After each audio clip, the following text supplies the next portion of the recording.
कक्षा 11 के सभी छात्र एवं छात्राएं, आज फिजिक्स में हम लोग आगे बढ़ेंगे। इसके पहले हम लोगों ने किसी गतिमान कण के स्थिति, समय ग्राफ इसका अध्ययन किया था। आज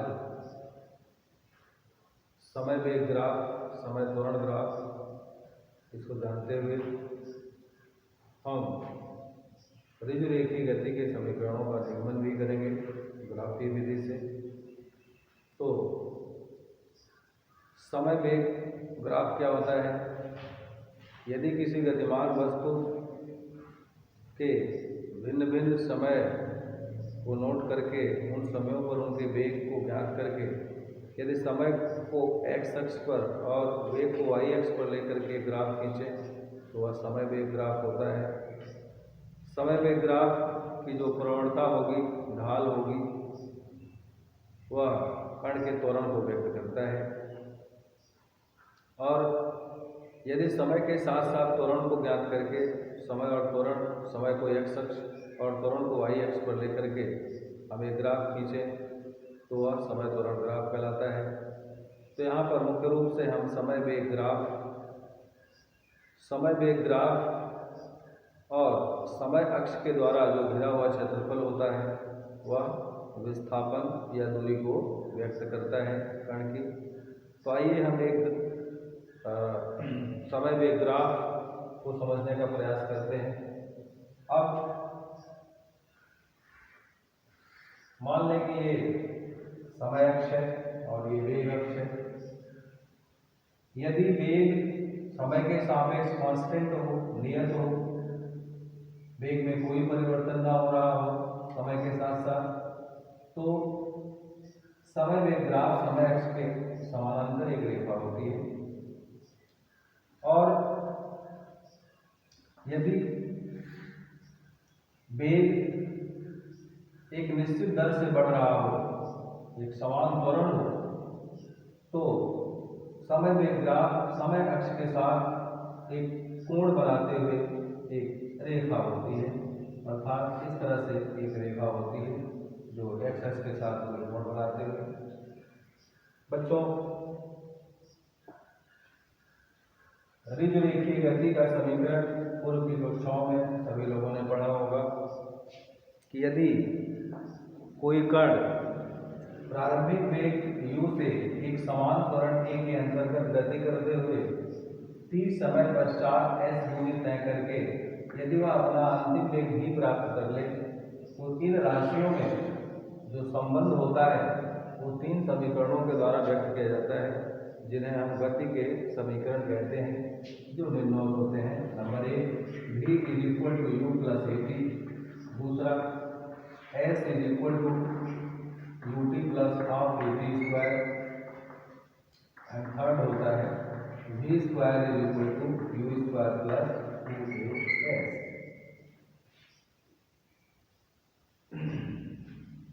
अब इन समीकरणों का हम ग्राफीय विधि से डेरिवेशन करेंगे।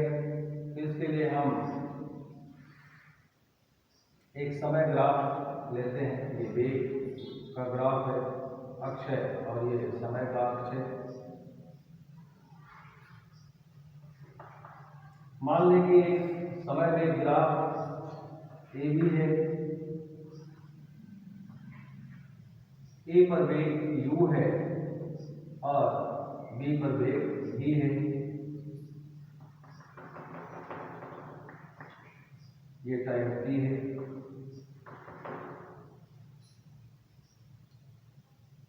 यह मान लें।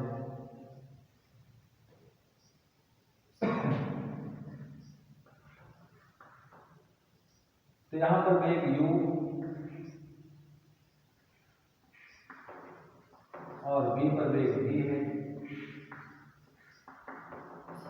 और समय इसके साथ अगर ये थीटा कोण बनाता है, ये है t v ग्राफ।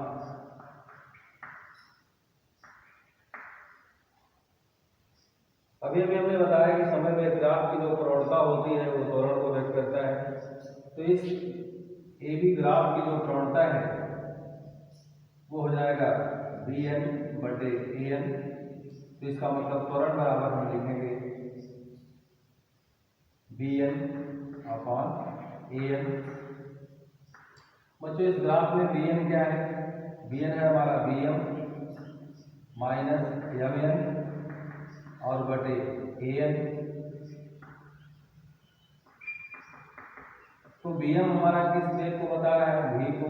हो जाएगा V minus U upon A N क्या बता रहा है? समय टी। किस तरह से ए बराबर वी माइनस यू बटे टी होगा? इसे हम ए टी बराबर वी माइनस यू लिखेंगे या वी बराबर यू प्लस ए टी। तो इस तरह से इस ग्राफ के माध्यम से हमने गति के पहले समीकरण को प्रूव कर दिया। तो वी बराबर यू माइनस ए टी। अब हम ये भी बताया है कि किसी समय में ग्राफ और समय अक्ष को लेकर के जो क्षेत्र गिरता है उस क्षेत्र का जो माप होता है, क्षेत्रफल होता है, वह विस्थापन या दूरी को व्यक्त करता है। तो इस तरह से ए बी एन ओ ए ये पूरा जो क्षेत्रफल है वो एस को व्यक्त करेगा। तो आगे हम लेते हैं S is equal to A B N O A का क्षेत्रफल। तो यहाँ पर इस आकृति में हम देखेंगे कि एक त्रिभुज बन रहा है और एक चतुर्भुज बन रहा है, आयत बन रहा है। अलग अलग कर लें। तो त्रिभुज ए बी एन का क्षेत्रफल प्लस आयत ए एन ओ एम का क्षेत्रफल।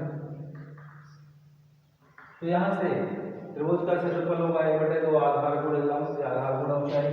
1/2 आधार ए एन और गुणे ऊंचाई है बी एन और प्लस आयत का क्षेत्रफल लंबाई गुणे चौड़ाई होगा तो ए एन गुणे एन एम। तो इस तरह से 1/2 ए एन हमारा क्या है? Time T. और बी एन क्या है? बी एन हमारा हो जाएगा वी माइनस यू और प्लस